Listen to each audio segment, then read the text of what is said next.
బెదిరింపులకు తలొగ్గలేదని ఆర్ఓ బదిలీ.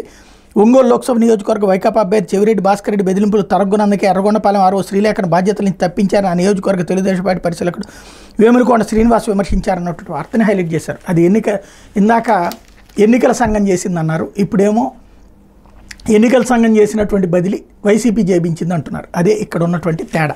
ఇకపోతే సాక్షి, ఇది ఈసీ వివక్ష అంటూ పేరు, హోదా, వివరాలు, సీలు లేకపోతే పోస్టల్ బ్యాలెట్ ఎలా చెల్లుతుంది? ఎన్నికల కమిషన్ ఇచ్చిన తాజా ఉత్తర్వులు విస్మయకరం, అన్యాయం. హైకోర్టుకి నివేదించిన వైఎస్ఆర్సీపీ సీనియర్ న్యాయవాదులు అభిషేక్ సింఘ్వి, వీరారెడ్డి. దేశంలో ఎక్కడా లేని ఉత్తర్వులు ఒక్క ఏపీలోనే అమలు. ఎన్నికల సంఘం పరిధిదాటి ఏకపక్ష ధోరణిలో వ్యవహరిస్తోంది. చట్టబద్ధ నిబంధనలను మెమోలు, సర్క్యులర్ లేఖల ద్వారా మార్చలేరు, వాటిని పార్లమెంట్ మాత్రం మార్చగలదు. ఎప్పుడో ఎన్నికల నోటిఫికేషన్ వస్తే ఇప్పుడు ఉత్తర్వులు ఇవ్వడం ఏంటి? కౌంటింగ్ వేళ ఎన్నికల కమిషన్ తీరు సందేహాస్పదం.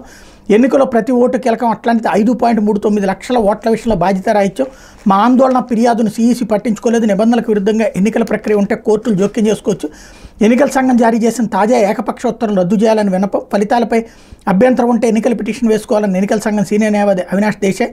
ముగిసిన వాదనలు నేటి సాయంత్రం 6 గంటలకు తీర్పు అంటూ పోస్టల్ బ్యాలెట్ డిక్లరేషన్ ఫామ్పై అటెస్టింగ్ అధికారి సంతకం మాత్రమే ఉండి పేరు, హోదా, వివరాలు, సీలు లేకపోయినా ఆ పోస్టల్ బ్యాలెట్లను ఆమోదించాలని రిటర్నింగ్ అధికారులు ఆదేశిస్తూ కేంద్ర ఎన్నికల సంఘం గురువారం జారీ చేసిన ఉత్తర్వులను సవాల్ చేస్తూ వైఎస్ఆర్ కాంగ్రెస్ పార్టీ దాఖలు చేసిన పిటిషన్పై హైకోర్టులో శుక్రవారం వాదనలు ముగిసినాయి. వాదనలు విన్న న్యాయస్థానం తీర్పును రిజర్వ్ చేసింది. శనివారం సాయంత్రం 6 గంటలకు నిర్ణయం వెలువరిస్తామని స్పష్టం చేసింది అన్నట్టు వార్తని హైలైట్ చేశారు. లేకపోతే కవ్వించి కలబడాలి టీడీపీ